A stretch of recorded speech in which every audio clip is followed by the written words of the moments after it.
The champagne glass shattered against the marble floor, and for a moment the entire ballroom fell silent. Liam Duncan stood perfectly still, his hand frozen in midair where the glass had slipped from his grasp. Around him, 300 of the city's most powerful people held their breath, waiting to see if the blind billionaire would stumble, would fall, would finally break under the weight of his new reality. But Liam simply smiled. "My apologies," he said smoothly, his voice carrying across the hushed room. "I'm still getting used to holding on to things that matter." The crowd erupted into polite applause, relieved laughter rippling through the Riverton Grand Hotel's crystal chandeliered ballroom. Eva Banks, his stunning fiancée in her ravishing red silk gown, rushed to his side with practiced concern, her hands sliding possessively around his arm. "Darling, are you all right?"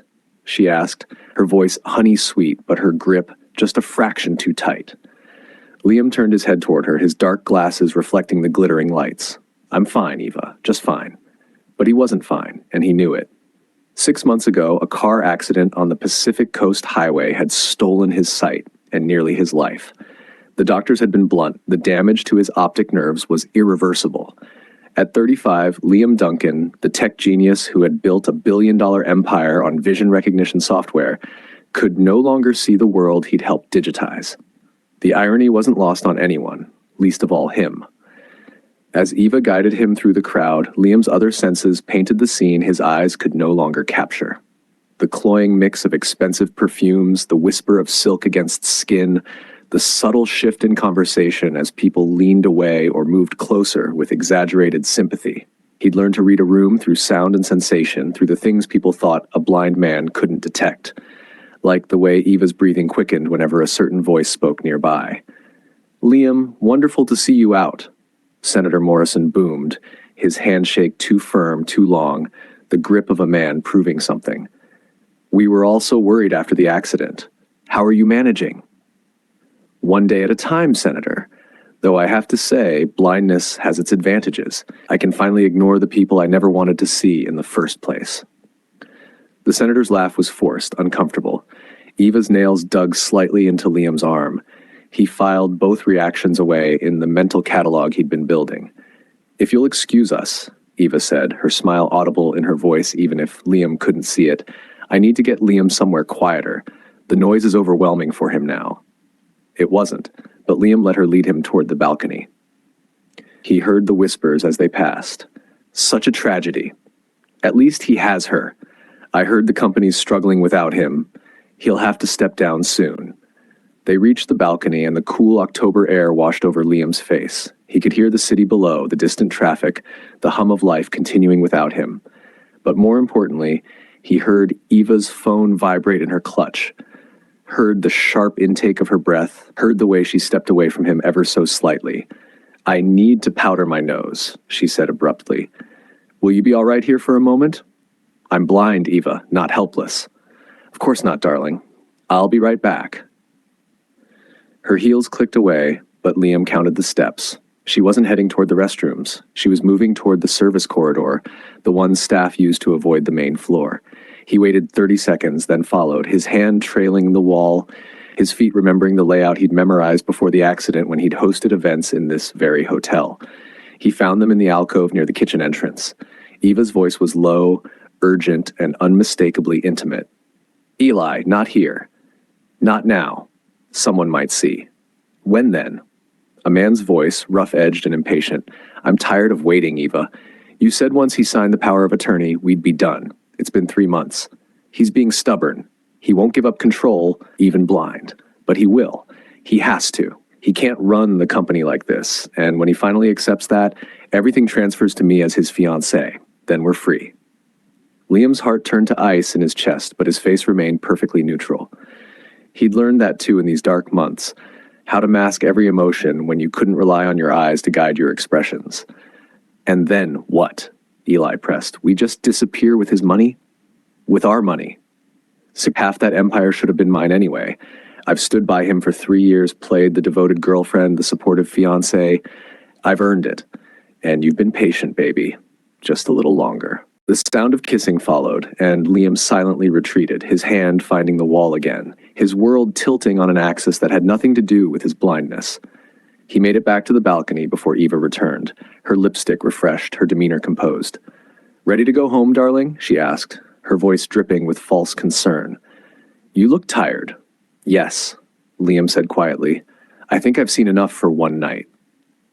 The drive home was silent, except for Eva's occasional commentary about the gala, her voice filling the space like elevator music, pleasant, meaningless, designed to soothe without substance.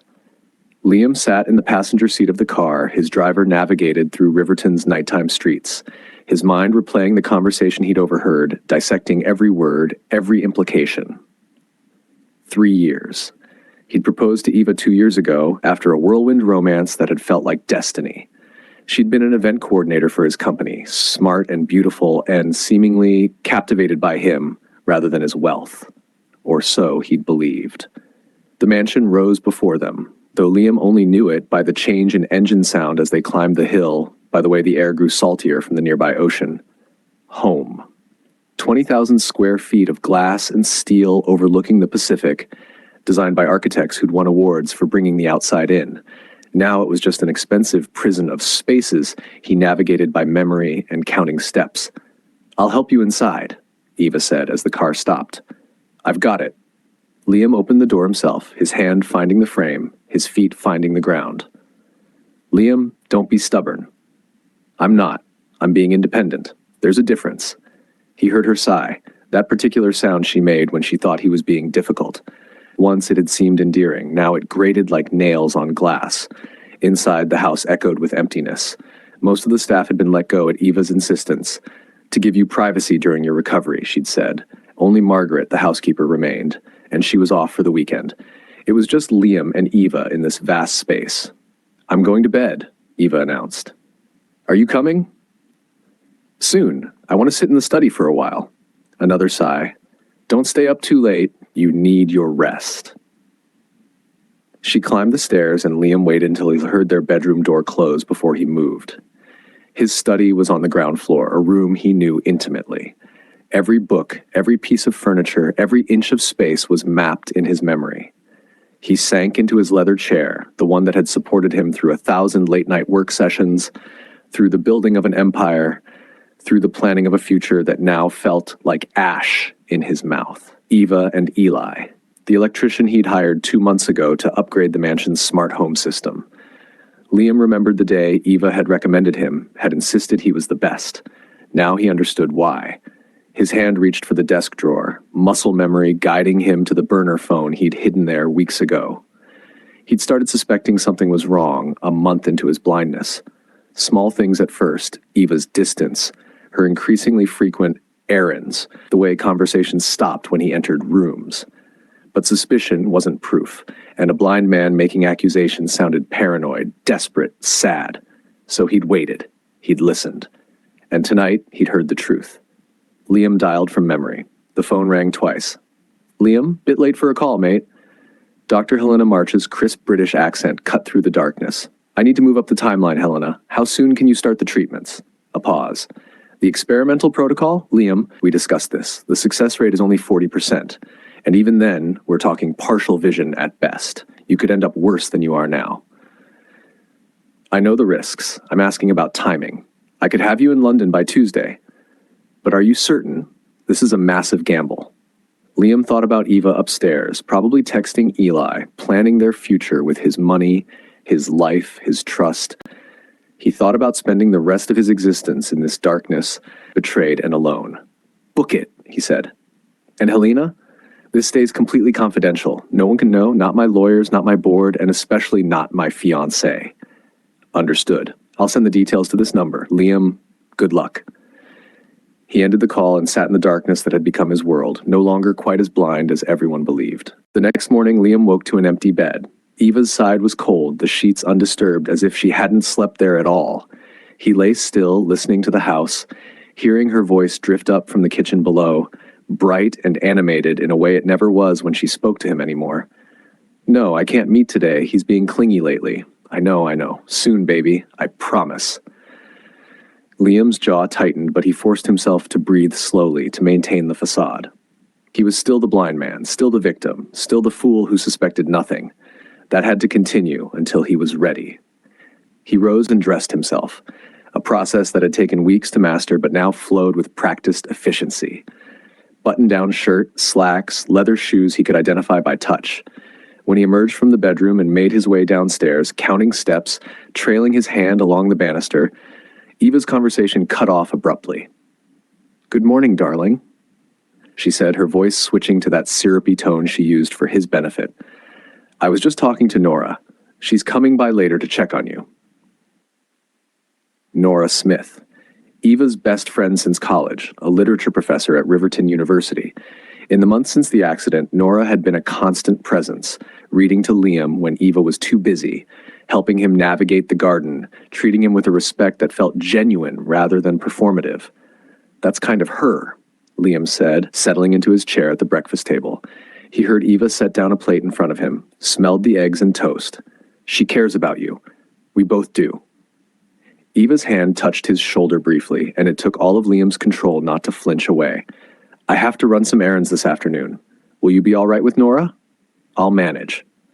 "Of course you will. You're so brave, Liam. So strong through all of this." The words should have comforted him. Instead, they felt like knives, at each one a reminder of the performance they were both giving, though only he knew they were both acting. Eva left after breakfast, her perfume lingering in the air like evidence. Liam waited until he heard her car pull away before he retrieved the secure laptop from his study safe, the one with specialized screen reading software he'd had custom developed. His fingers flew across the keyboard with the speed of someone who'd built his fortune on technology. He pulled up his company's financial records, the personal accounts Eva had slowly gained access to over the years. His CFO had sent him encrypted reports weekly, data that showed small transfers, redirected payments, shell companies formed in Eva's name. Nothing large enough to trigger immediate alarm, but taken together a pattern of systematic theft that had been going on for over a year, before the accident. She'd been planning this even when he could see. The realization burned through him like acid. This wasn't opportunism born from his blindness. This was premeditated, calculated, cold. Eva had looked into his eyes, kissed him, accepted his ring, all while plotting to destroy him. "Liam?" He closed the laptop instantly, his hand moving to the mouse to activate the sleep mode. Nora's voice came from the study doorway, soft and hesitant. "Sorry, I knocked, but you didn't hear. Eva gave me her key. She said you might need company." Liam turned toward her voice, his face carefully neutral. "Nora, come in." He heard her footsteps, lighter than Eva's, more cautious. She settled into the chair across from his desk, and he caught the scent of jasmine and old books, a combination he'd come to associate with her presence. "How are you really doing?" she asked, and there was something in her voice that made Liam pause. Genuine concern, yes, but also something else. Worry? Guilt? "I'm adapting," he said carefully. "Learning to navigate a world without sight. That's not what I meant." Nora's voice dropped lower. "Liam, I'm worried about you, about how isolated you've become, about how Eva is." She stopped abruptly. "About how Eva is what?" Liam leaned forward, his pulse quickening. A long silence stretched between them. Finally, Nora spoke, her words tumbling out in a rush. "She's not herself lately. She's distracted, absent, and when she talks about you, it's like you're a burden she's managing rather than the man she loves. I've tried to tell myself I'm imagining it, that I'm being unfair, but Liam, something feels wrong." Liam's heart hammered in his chest. Nora suspected, but how much did she know? And could he trust her? "What are you saying, Nora?" "I'm saying that you deserve better than how you're being treated. I'm saying that if you need help, real help, I'm here. Not because I pity you, but because I respect you. I always have." The emotion in her voice was unmistakable, and Liam felt something shift inside him. In his darkest moments, Nora had been the light, not trying to fix him, not treating him like broken glass, but simply being present. He'd been so focused on Eva's betrayal that he hadn't fully appreciated what Nora's friendship had become. "There's something I need to tell you," Liam said slowly, making a decision that felt both reckless and necessary. "But first, I need to know. Whose side are you on, Eva's or mine?" "Yours," Nora said without hesitation. "Always yours." Liam nodded slowly, then removed his dark glasses. His eyes, damaged and clouded, stared in Nora's general direction. "I overheard Eva last night. She's having an affair with the electrician, Eli. They're planning to take my money and disappear once she gets power of attorney. He heard Nora's sharp intake of breath, heard her stand abruptly. My God, Liam, I suspected she was seeing someone, but I didn't want to believe it. And to plan this while you're vulnerable? That's not just betrayal, that's evil, Liam finished. The word you're looking for is evil. What are you going to do? I'm going to let her think she's winning, and then I'm going to take everything back. He paused, then added, I'm flying to London on Tuesday. There's an experimental treatment that might restore some of my vision. Dr. Helena March thinks I'm a good candidate. And Eva doesn't know? No one knows except you and Helena, and I need it to stay that way. Can I trust you, Nora? Completely. Her hand found his across the desk, her grip warm and steady. Whatever you need, I'm here. We'll get through this. For the first time in months, Liam felt something other than rage and despair. He felt hope. The afternoon passed in careful planning. Nora agreed to help Liam maintain the fiction of his helplessness while he traveled to London to cover for his absence with a story about a specialist consultation. She would stay at the mansion, ostensibly to keep Eva company, but really to watch her, to document her movements, to gather evidence. I feel like a spy, Nora said as they sat in the garden later, the autumn sun warm on their faces. You're a guardian angel, Liam corrected. There's a difference. Liam, can I ask you something personal? Of course. When this is over, when you've dealt with Eva and hopefully regained your sight, what then? What do you want your life to look like? It was a question he'd been avoiding, too focused on revenge to think about renewal. But sitting there with Nora, her presence solid and real beside him, he found himself considering possibilities he'd been too hurt to imagine. I want truth, he said finally. I want people around me who see me as a person, not a bank account or a trophy or a victim. I want to rebuild, but differently, better. That sounds like a good life. What about you, Nora? What do you want? She was quiet for a long moment. I want to see good people win for once. I want to believe that kindness matters more than cleverness, that loyalty beats manipulation. I want what? I want you to be happy, Liam. Truly happy. You deserve that. There was something in her voice that made Liam's breath catch, an undercurrent of emotion he couldn't quite name but felt resonating through him like a tuning fork. Before he could respond, he heard Eva's car in the driveway, heard her heels on the stone path. Liam, darling, I'm home. Eva's voice rang out, artificially bright. Oh, Nora, you're still here. How lovely. Just keeping Liam company, Nora said, her voice carefully neutral. I should go. I'll see you both tomorrow. As Nora left, Liam heard Eva move closer, smelled that new perfume again, the one Eli probably liked. She kissed his cheek, and he forced himself not to recoil. How was your day? She asked. Quiet, Liam said. Productive. That's wonderful, darling. I'm so glad you're adjusting. She had no idea how much he'd adjusted, how much he'd learned to see without eyes. She had no idea that in 3 days he'd be on a plane to London, taking the first step toward reclaiming everything she'd tried to steal. That night, as Eva slept beside him, Liam lay awake in the darkness that was no different from his waking world. He thought about betrayal and blindness, about how losing his sight had somehow sharpened every other sense, especially his sense of who people really were. Eva had looked at his blindness and seen opportunity. Nora had looked at it and seen a person who needed friendship, not pity. The difference between them was the difference between darkness and light, between cruelty and compassion. And soon, very soon, Liam would make sure everyone else could see it too. He smiled in the dark, let Eva think she'd won. Let her and Eli make their plans, move their pieces into place. He would be patient. He would be careful. And when the moment came, he would show them that the most dangerous person in any room wasn't the one who could see everything. It was the one who could see the truth. The flight to London was turbulent, but Liam barely noticed. His mind was consumed with the upcoming treatment, with the possibility of sight, with the elaborate web of lies he'd spun to make this trip possible. Eva believed he was meeting with American specialists in Boston. Nora was the only person who knew the truth. Dr. Helena March met him at the private clinic in Knightsbridge, her hand firm in his as she guided him through corridors that smelled of antiseptic and hope. The procedure will take 3 hours, she explained, her voice clinically calm. We'll be using stem cell therapy combined with optic nerve regeneration techniques. If it works, you'll see shadows first, then shapes, then gradually more detail over the next few weeks. If it doesn't work, I know the risks, Helena. Let's begin. The surgery was a blur of voices and sensations, of chemical smells and the strange awareness of instruments near his eyes.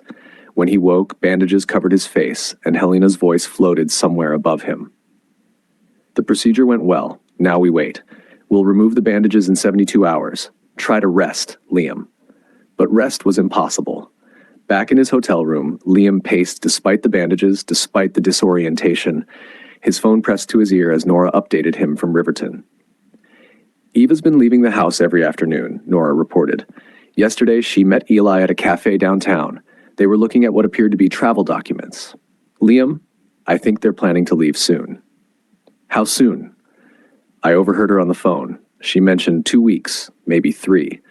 She's pushing you to sign revised estate documents. She told me she's worried about your company's future, that you need to secure succession planning while you still can. Liam's hands clenched into fists. She's accelerating the timeline. She must be getting nervous. What do you want me to do? Keep watching. Keep documenting. And Nora, thank you for everything. Just come home safely, she said softly, and with good news. The 72 hours crawled by like centuries. Liam barely slept, barely ate, his entire being focused on the moment when the bandages would come off, when he would learn whether his gamble had paid off. When the moment finally arrived, Dr. March's hands were steady as she unwrapped layer after layer of gauze. Liam held his breath, his heart hammering against his ribs. Keep your eyes closed, Helena instructed. When I tell you, open them slowly. The light will be overwhelming at first. Ready?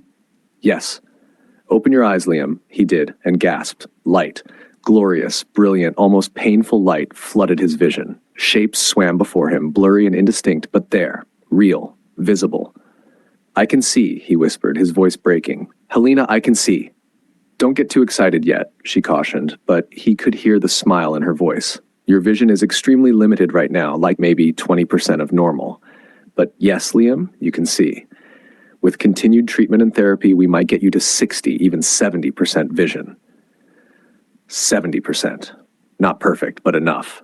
More than enough. Over the next week, as his vision slowly sharpened, Liam made his plans. He contacted his lawyers through encrypted channels, presented them with the evidence he'd gathered of Eva's theft. He worked with his CFO to freeze certain accounts, to set traps that would spring shut the moment Eva made her move. And through it all, he maintained the fiction of his blindness, checking in with Eva daily by phone, his voice appropriately weary, appropriately defeated. I miss you, darling, Eva cooed during one call. When will you be home? Soon, Liam said, putting just the right amount of resignation in his voice. The specialists say there's nothing more they can do. I need to accept that this is permanent. Oh, Liam. False sympathy dripped from every word. I'm so sorry, but we'll get through this together. I've been thinking about those estate documents. When you get back, we really should finalize them for your peace of mind. You're right, he said, playing his part perfectly. When I get home, we'll take care of everything. He could almost hear her smile through the phone. She thought she'd won. 2 weeks later, Liam returned to Riverton. He wore his dark glasses on the plane in the car as he walked through his mansion door where Eva waited with a carefully orchestrated embrace. Welcome home, darling, she said, and he could see her now. Really see her. The beauty was still there, but it was a cold, calculated beauty, a mask over the ugliness beneath. It's good to be back, he said, keeping his eyes unfocused behind the glasses, maintaining the illusion. That evening, Nora came to dinner, and Liam had to suppress a smile when he saw her for the first time in weeks. She was lovelier than he remembered, with kind eyes and an openness in her expression that Eva's face had never held. When their eyes met briefly, she showed no recognition that anything had changed, playing her part flawlessly. Over the next 3 days, Eva increased the pressure. The documents appeared, thick legal folders that she guided his hand to sign, but Liam had already had his lawyers review them. They would give Eva access to nothing while appearing to give her everything. Dummy accounts, shell companies, elaborate traps set with legal precision. There, Eva said after he'd signed the last page, her voice vibrating with barely suppressed triumph. All done. Now everything's protected. Thank you for taking care of this, Liam said. I don't know what I'd do without you. You'll never have to find out, she lied smoothly. That night, after Eva had gone to bed, Liam stood in his study and removed his glasses. The room came into focus, not perfectly, but clearly enough. He pulled out his phone and texted Nora, "Tomorrow night, dinner at 8. Invite Eva. Tell her it's a surprise for me." Her response came quickly. "Are you ready?" "More than ready." The next evening, as the sun set over the Pacific, Liam prepared his trap. He'd had the dining room set up formally, candles and wine, the works, Eva dressed in a red cocktail dress, clearly expecting some kind of celebration of her victory. Nora arrived looking uncertain, glancing between them. "What's all this?" Eva asked, her smile brittle. "A toast," Liam said, standing at the head of the table, "to new beginnings." They raised their glasses, and just as Eva took a sip, Liam reached up and removed his glasses. Eva's glass froze halfway to her lips. "Liam? What?" "I can see, Eva," he said quietly, his eyes locked on hers. "I've been able to see for 2 weeks now, and I've seen everything." The color drained from her face. "I don't understand."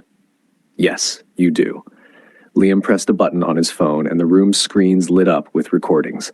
Eva and Eli's conversations, financial transfers, text messages, all of it documented and damning. "You see, Eva, blindness taught me something valuable. When you can't see with your eyes, you learn to see with everything else. And I saw your betrayal long before I regained my vision." Eva's mask shattered. "You bastard. You've been playing me?" "No," Liam said coldly. "I've been protecting myself from who saw my vulnerability as an opportunity to destroy me. The documents you had me sign, they give you access to accounts that don't exist. The real estate holdings, already transferred to a trust you can't touch. You have nothing, Eva, and neither does Eli." As if on cue, the doorbell rang. Through the windows, police lights flashed red and blue. "That would be the authorities," Liam continued. "Fraud, embezzlement, theft. You're looking at serious prison time." Eva lunged at him, her face twisted with rage, but Nora stepped between them, her voice sharp. "Don't make it worse than it already is." Officers entered, and Eva was led away in handcuffs, screaming threats and curses. Eli was arrested simultaneously at his apartment downtown. The empire Eva had tried to steal remained firmly in Liam's hands. When the house was finally quiet, Liam and Nora stood on the balcony watching the ocean shimmer under moonlight. "Is it over?" Nora asked softly. "The legal battle? That's just beginning. But the betrayal? Yes, that's over." He turned to look at her, really look at her, seeing the compassion and strength that had sustained him through his darkest hours. "Nora, I need to tell you something. These past months, your friendship has meant more to me than you know. You saw me as a person, not a victim or a meal ticket. You gave me hope when I had none." "Liam, let me finish. I'm not asking for anything right now. I need time to heal, to rebuild my life on solid ground.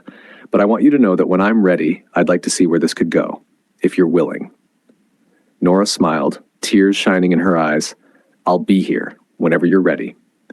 2 years later, under the Tuscan sun, Liam walked through rows of grapevines with Nora by his side. His vision had stabilized at 65%. Not perfect, but more than enough to see the beauty of the life built together. The vineyard stretched before them, a testament to new beginnings and second chances. "Do you ever think about her?" Nora asked, her hand resting on her slightly rounded belly. Liam smiled, pulling his wife close. "No. I think about how blindness taught me to truly see. It showed me who people really are when they think you can't see them. It showed me that vision isn't about eyes, it's about heart." He placed his hand over hers on her stomach, feeling the flutter of new life within. "And it led me to you, to this, to a life built on truth instead of illusions." The sign at the vineyard entrance read, "Duncan and Vale Estates. A life rebuilt. A future reimagined. A love that had grown in darkness and flourished in light." Liam had been blind, but he'd seen everything that mattered. And in losing his sight, he'd found something infinitely more valuable, the ability to see what was real. As the sun set over their vineyard, painting the sky in shades of gold and amber, Liam pulled Nora close and kissed her.